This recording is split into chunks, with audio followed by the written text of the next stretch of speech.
Globally, 200,000 people a day are moving from environments that have sustained them for generations into cities, many to live in slums, looking for work, no matter how toxic that work may be.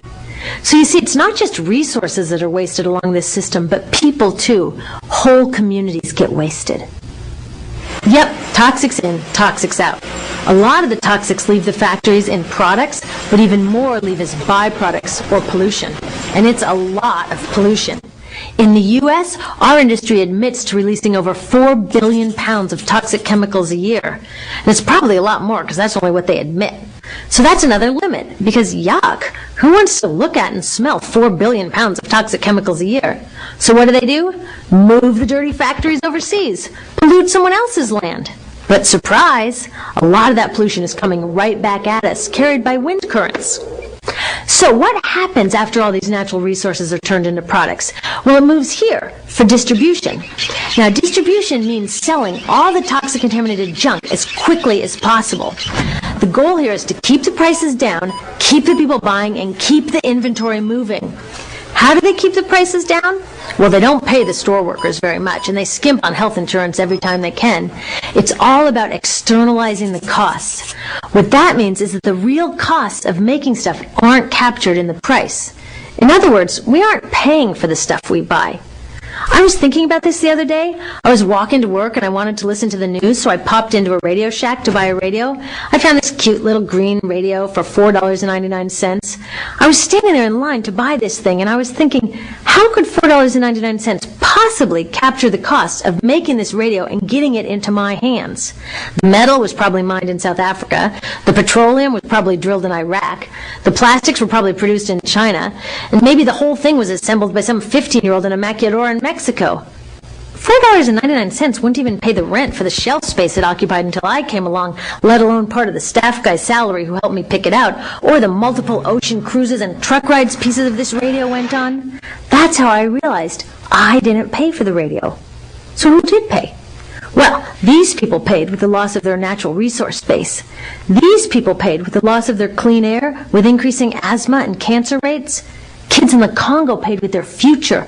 30% of the kids in the Congo now have dropped out of school to mine coltan, a metal we need for our cheap and disposable electronics. These people even paid by having to cover their own health insurance. All along this system, people pitched in so I could get this radio for $4.99. And none of these contributions are recorded in any accounts book.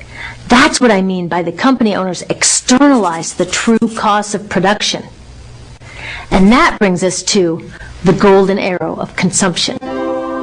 This is the heart of the system, the engine that drives it.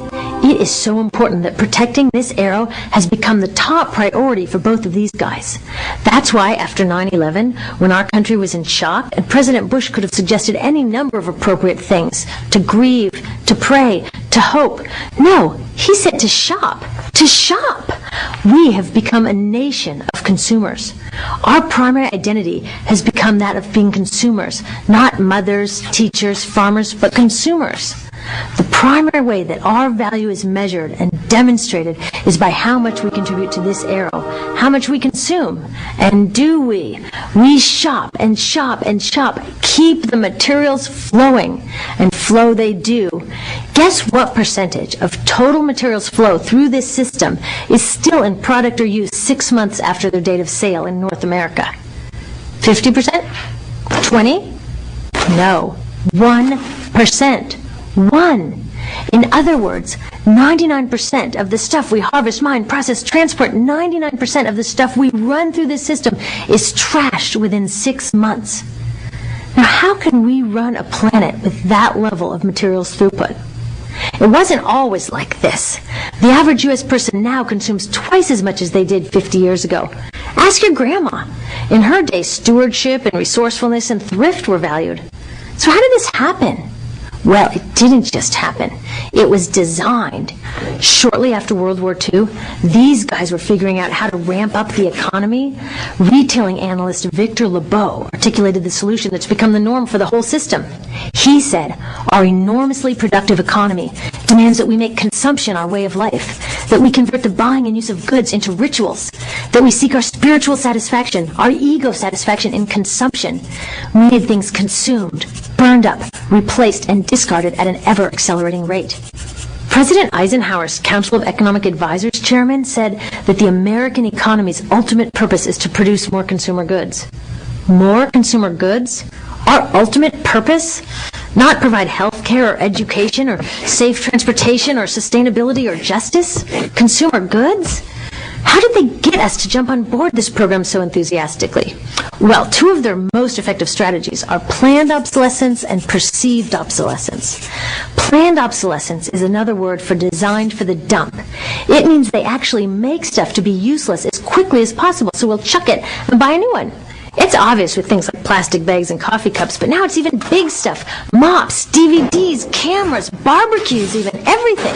Even computers. Have you noticed that when you buy a computer now, the technology is changing so fast that in just a couple of years, it's actually an impediment to communication? I was curious about this, so I opened up a big desktop computer to see what was inside. And I found out that the piece that changes each year is just a tiny little piece in the corner. But you can't just change that one piece because each new version is a different shape. So you got to chuck the whole thing and buy a new one. So I was reading industrial design journals from the 1950s when planned obsolescence was really catching on. These designers are so open about it. They actually discuss how fast can they make stuff break that still leaves the consumer having enough faith in the product to go out and buy another one. It was so intentional. But stuff cannot break fast enough to keep this arrow afloat. So there's also perceived obsolescence.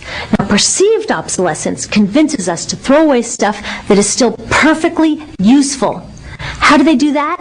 Well, they change the way the stuff looks. So if you bought your stuff a couple of years ago, everyone can tell that you haven't contributed to this arrow recently.